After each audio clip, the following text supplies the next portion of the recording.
Well, I'm puzzled by this coffee, I admit. It has a kind of strikingly neutral character for me. It could be a not particularly expressive washed coffee, or it could be an alternate process of some kind, honey perhaps.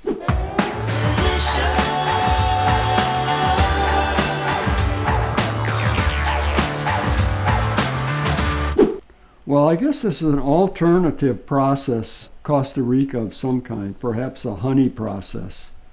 It doesn't have the sort of brightness and vivacity of a washed coffee. It doesn't have the big fruit and of natural dried in the fruit, but it could be one of those, I suppose. But there's some processing wrinkle at play here, it seems to me. Something you don't like? Unpleasant, in other words? No, not necessarily. Oh. I think there's a kind of neutrality to the cup that is saved, I think, by a certain vibrancy and by a kind of depth to the sensation in the nose. I'm getting a lot of wood, which is not necessarily bad, kind of aromatic, fresh fir, nut,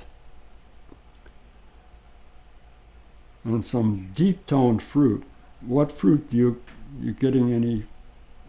I'll be honest, I'm getting a roast. It's as if I'm smelling the roast. Good point. Sometimes I just look past the roast. I'm not getting a roasty note, but I will find out when we taste it. Okay. It could be muted by the roast, but I'm getting the wood and nut, chocolate. Chocolate I'm definitely getting.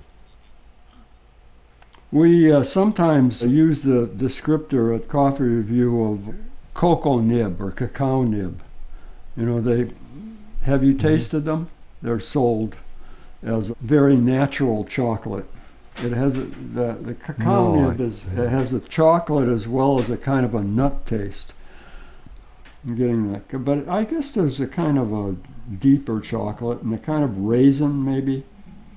Raisin, yeah, I'm getting raisin. Yeah, I get some raisin. Clearly now, raisin and that would suggest a darker roast because you often darker roast sort of converts a fruit towards raisin, dried fruit, fresh fruit towards dry fruit. Oh, wait a minute. I am getting like a little bit of flowers, maybe lower toned flowers, rose or... Yeah, like a rose. And how about a grape? Are you getting anything like that? Maybe that's the raisin. I can go grape, yeah. I think I was going towards raisin, but of course they're related, obviously. Grapes and raisins. Yeah, right, yeah. Yeah, I think grape is a good descriptor. It has some certainly some expressive character.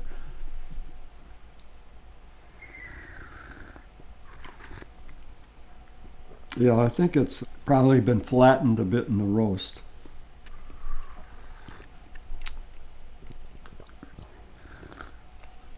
There's a little bit of char to the wood.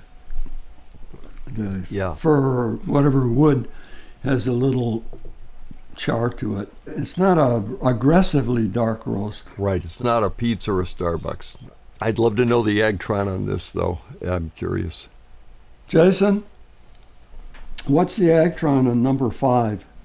39. 39. Quite dark. A little lower yet. Right. Yeah. So unfortunately, at that darkness of roast, it's hard to read through to the processing method and other factors in the green bean. I don't want to be a third wave snob, but I think this coffee is not roasted to its optimal possibility. It has sweetness. There's chocolate. Whoever roasted it was looking for the chocolate, because the chocolate is here. I mean, I think the roast probably dropped a lot of other things to get the chocolate, but it's there. But there's a little bit of inexpressive, inert character to the coffee, and that kind of slightly scorched wood is a little distracting, I think. Depends on whether you're a dark roast drinker or not. You want to disclose?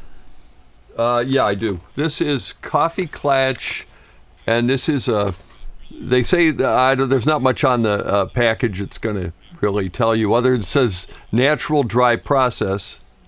I probably know more about this roaster than any of them. They're in Huntsville, Alabama, Grant and Kathy Heath, and they've got I think 1920s or maybe before that, Jabez Burns roaster, which is one reason I think for the unique roast taste, which I absolutely adore, for like their Mocha Java blend. They do a Sumatra that I think it can take it.